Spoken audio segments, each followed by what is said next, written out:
There are some blockbuster NBA trade rumors going around right now, and ESPN's Charania has dropped a bombshell report on this guy right here. And there's some major rumors that affect your Boston Celtics. He might not be coming to Boston, but the Celtics might be in trouble if he goes elsewhere. We'll talk about it in just a moment. First, though, make sure you are subscribed to the channel. Support the channel and subscribe if you want free Celtics content every single day. The most subs that we've gotten on a single video this season is 34. Shout out to the truth. But could we do a little Reggie Lewis on today's video? Could we get 35 subs at least to join the channel on today's show? That would be awesome, and it would tell me that you guys believe in your C's this season.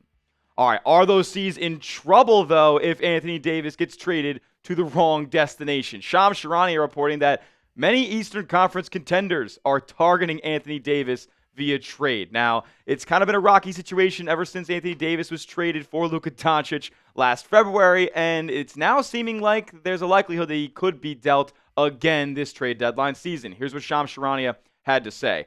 Dallas Mavericks forward Anfernee Davis, another former NBA champion, is expected to be a critical trade target of several teams, including many of the East's contenders. The Detroit Pistons, Atlanta Hawks, and Toronto Raptors are all expected to be suitors for Davis, league sources told ESPN.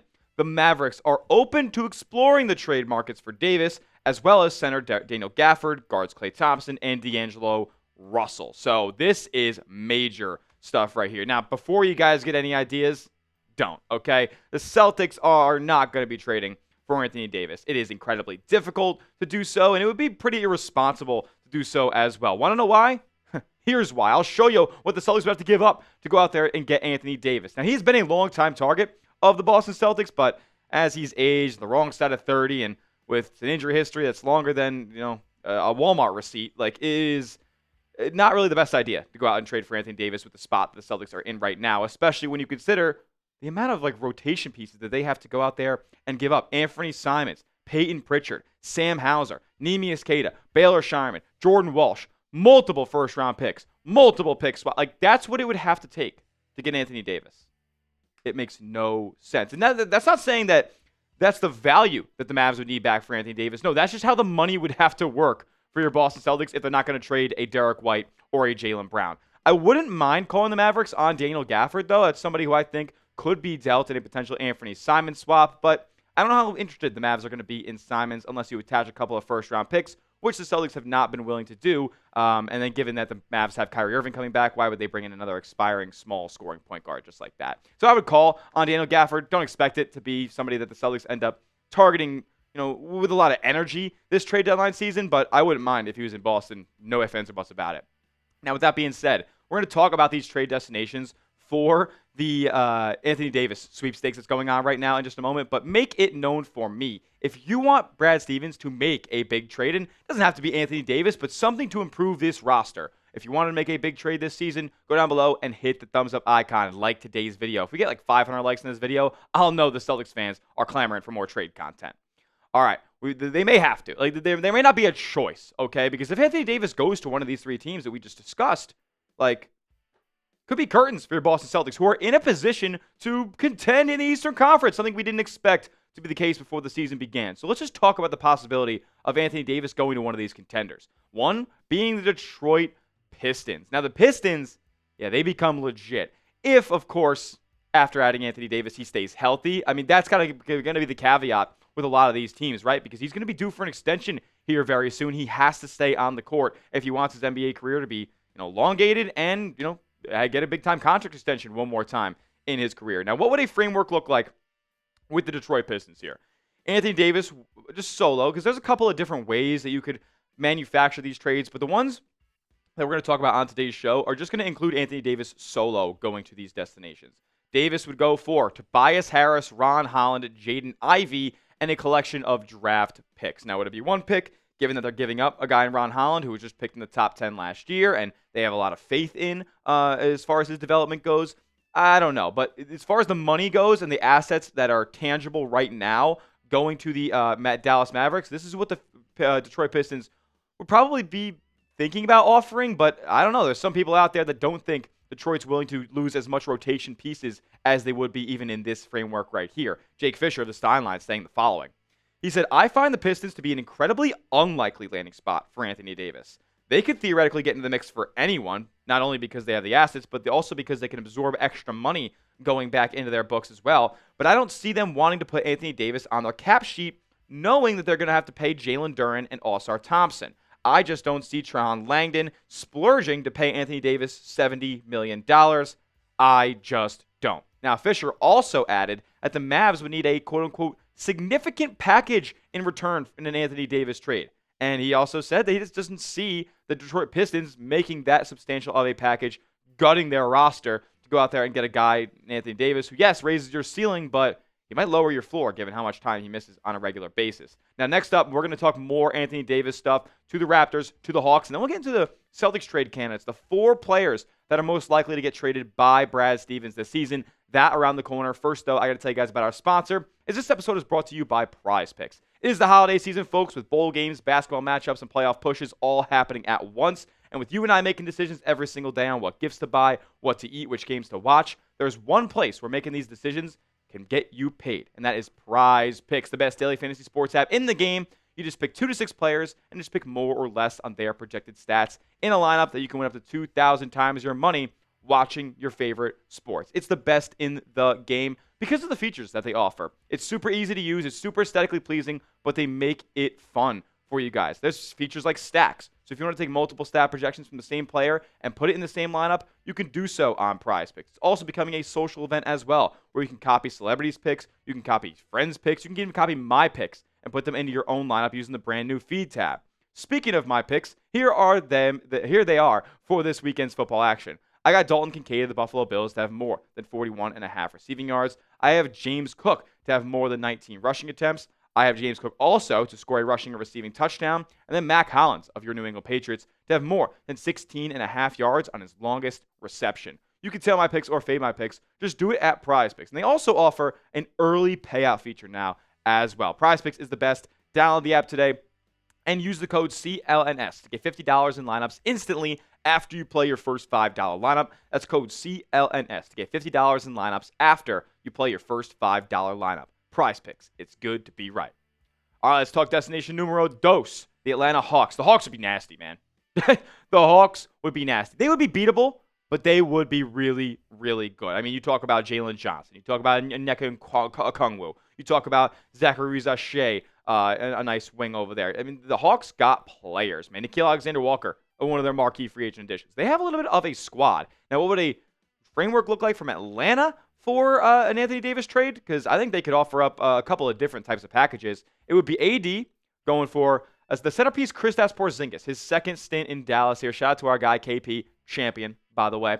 Luke Kennard, and then Asa Newell, their first-round pick from this past 2025 NBA draft. He's a big 3-4 kind of tweener hybrid who can guard a couple of different positions. He's starting to get more minutes as the season goes along as well. And then there would be picks involved. I mean, I just don't want to get into the specifics of these teams' picks as far as what they'll be, dealing here. I could see the Pistons offering, a little bit of a lesser pick package than the Hawks would.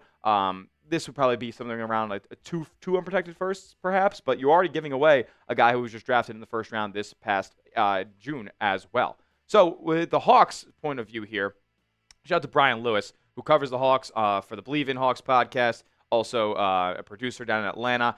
He said, I know for a fact that if the Hawks go after AD, that the 26th pick of the New Orleans Pelicans, one of the maybe greatest robberies in NBA history, would not be a part of it. And Kristaps Porzingis would definitely be the center of it.